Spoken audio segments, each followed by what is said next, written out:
The nail knot is a knot that you use to attach generally a leader to a fly line or the backing to a fly line.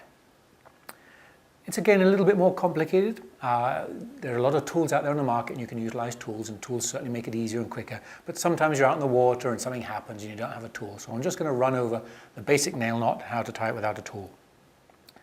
First thing I like to do is have a bit of nylon. I'm going to use this 50-pound slick shooter just because it's going to be visible for you.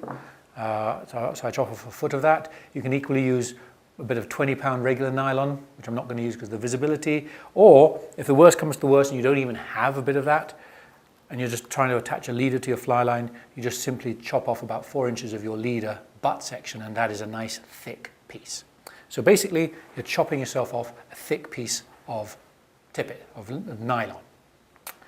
So how I like to do this knot is I like to hold about 1 inch of fly line in my left hand, being a right-handed knot tire.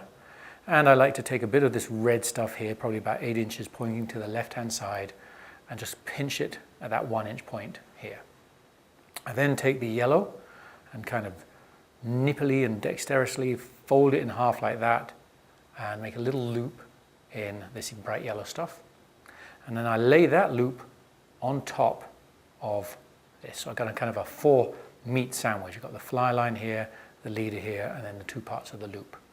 And one word of warning is try and make sure your loop isn't longer than the fly line, because that can cause a bit of a problem later on. So I do like to make this loop a bit shorter than where the end of the fly line is.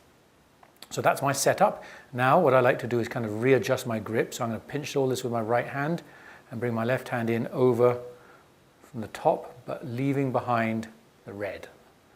Pinch the red like this here now. Okay, so now all you do is you take this red stuff and you wind it around the fly line. 1 turn, pinch it with your left thumb and index finger. 2nd turn, tight, nice tight pinch. And a 3rd turn, tight and pinch. And a 4th turn. I kind of generally like 4 or 5 turns in most of these knots that I tie.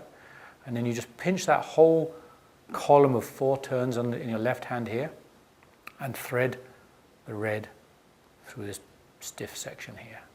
Now watch carefully, because sometimes you might let go and it might spring out. So just kind of watch that as you go through this next process. That does not want to pull out of this yellow loop. You see it's trying to go there. Then I kind of go through this gap in my hand, grab the yellow bits, both of them, and start to pull. And you can kind of see, if we just manipulate that and twist that around, what I'm doing, I'm pulling that red tag through underneath the coils and out the other side like that. Then you just tighten slowly. You can see that loop coil disappearing. And then you grab this little tag, and again, you don't want to let this go, because what happens if you let go, the whole thing springs into a horrible mess of untidiness. Tighten that, kind of get it finger tight, and carefully take a peek at your knot. There we go, that's not too bad. And then with my nails, what I like to do is I just push the coils together. Don't like any gaps in my nail knots. And then, once I've got the gaps together, I just simply tighten everything. Pull the fly line and the tag in, pull the nail knot end. And that is a quick, simple way of tying a nail knot without a tool. RIO. Make the connection.